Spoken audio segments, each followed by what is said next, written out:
This is called never too late. God's timing is never too late. God's never late. He's always on time. The problem is we try to put God in this watch right here, or on the calendar on the wall. And I learned a long time ago that that's not possible. When he says he'll do it, he'll do it. Now, when, he's not going to tell you that always. Once in a blue moon he might. But anyway, in this particular time, it's in the 5th chapter of Mark's Gospel that we had something happening there that was interesting. One of the rulers was a religious man, had come to him because his daughter was sick. And he wanted Jesus to come to his house and pray for his daughter. He'd heard about his healing powers and so forth. And so on the way to his house to pray for his daughter, all of a sudden, Jesus stopped. And he said, "Who touched me?" This is in the 5th chapter of Mark's Gospel. He said, "Who touched me?" And everybody kind of looked around and said, "This is a crowd around you." I mean, that's kind of in the natural, a dumb question to ask. Who touched me? Any person could.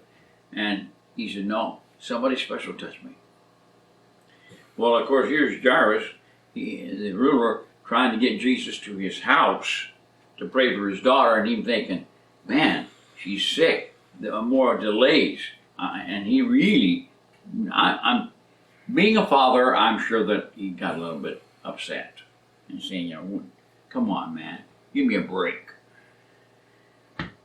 What had happened, a lady who had an issue of blood, as the Bible says, said if I could just touch the hem of his garment, I'd be okay. She worked her way through the crowd, touched the hem of his garment, and instantly she was healed. And Jesus stopped everything to call attention to her because of her faith.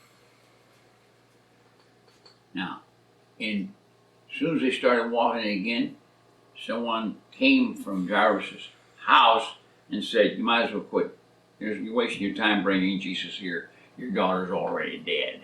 She died of whatever was wrong with her." And Jesus says to Jairus, I'm putting it in my words, he says, "Relax.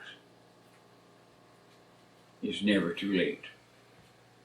My timing is right. Don't worry. She's just asleep." Well, for a man whose daughter is dead, that's not the most encouraging words that you might want to hear. They went on to his house, and sure enough, she was dead. But Jesus went in and spoke, and she came to life. I'm going to tell you something.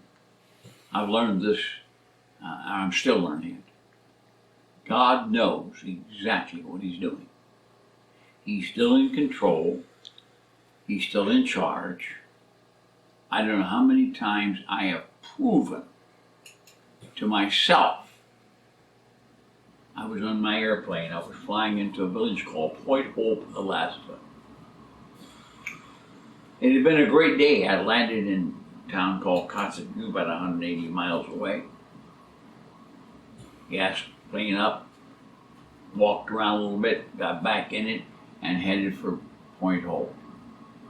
Well, the further I get, all of a sudden I had a weather condition that caused me to have to drop down. And knowing the area, I thought, well, I'll go up this canyon and around and pick up this little river, and I'll follow it out to the coast, and then I'll go along the coast, and I'll be, because it was right on the ocean, right on the coast rather. And I thought, then I'll be home. And in that process, it got worse and worse till the place, by this time I'm almost to a place of no return. And so I've got the airplane slowed down. I'm as low to the ground as I can possibly get. And I'm just all of a sudden I realized I had missed the village. I was headed back for some cliffs. And without even thinking, I just did what I automatically would do. I did a 180-degree turn and come back. But someone in the airplane hollered out, "Jesus! Jesus! Jesus!" And no more than that name left that airplane. And I looked, and there was the village.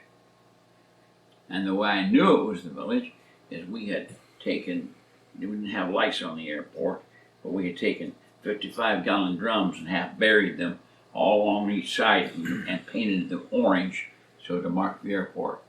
And I came in and I landed. People come running out and they said, "We were so close to the village when we went by it, they heard us go by in the fog, but I couldn't see it. But when someone hollered out Jesus, we had enough clearance that we found it." God knows what He's doing. He's never too late. He's always on time. He's there every moment of the day. And so Jairus need not worry. Jesus is there. And if He's with you, why in the world would you worry in the first place? Because worry's not going to do you any good. You can't change a thing by worrying.